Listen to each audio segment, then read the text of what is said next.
My name is Waylon Lewis with Elephant Journal. I want to talk about the sort of mindful tip is something a lot of us talk about, ironically, but a lot of us don't talk about, which is boom, boom. This one's especially for you white males like myself. It's called using these things.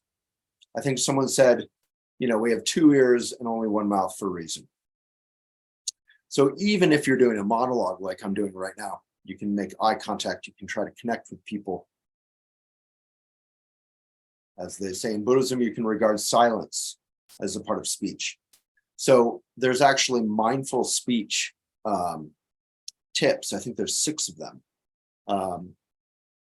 in the Buddhist tradition. We can share them in the link so you have some further reading. An ex-girlfriend of mine, Kate, once told me that they did some study where white males in meetings talk far more than anyone else. And it's actually incredibly important in meetings to, if you're a talker, guilty, to give the floor, to talk last if we're asked a question, to kind of try to platform others.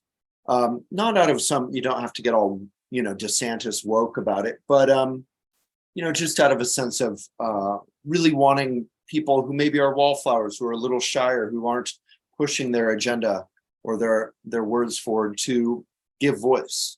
And then, when it's your turn or you feel like you have something to contribute, I'm actually one of those people in meetings who loves to talk kind of as little, only when helpful or needed, because frankly, I want to get out of the meeting. I think some of us forget that when we're in meetings. The more you talk, the longer the meeting goes. It's like fishing. The bigger the fish gets, the more you talk about it or whatever.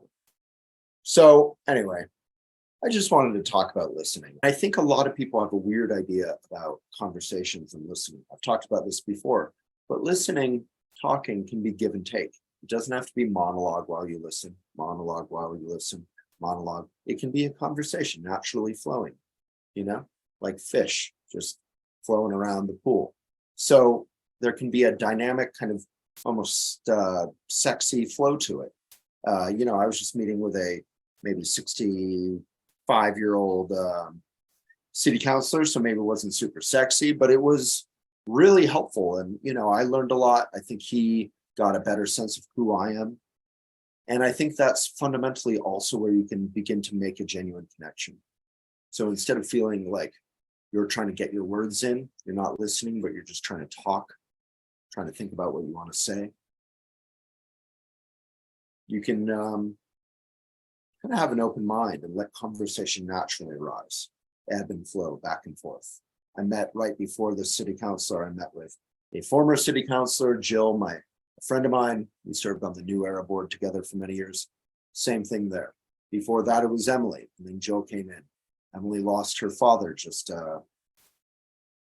maybe a month ago, and he was a mentor and a friend to myself to some extent. And, I started sobbing and crying, and honestly, that was a gift to feel him and to feel his fighting for his life and his absence and his letting go, and to feel all of that. That was a gift. And I don't think I would have been able to receive that gift or process that loss of Jeffrey if I hadn't been able to listen and take in her stories and her part.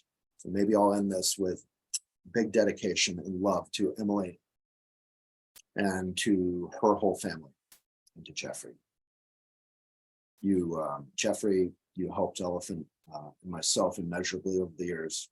You gave me confidence and compliments and encouragement and guidance, and asked a lot of critical, not in a mean way, critical questions that were really helpful over the years. And you're a wonderful example, as I've written in some Instagram comments, of a man, a human being, a caring, wise, funny, listening, always curious, helpful, encouraging human being. And if I can be anything like all that, I will have lived life in a meaningful way, just as you did. So big love to everyone.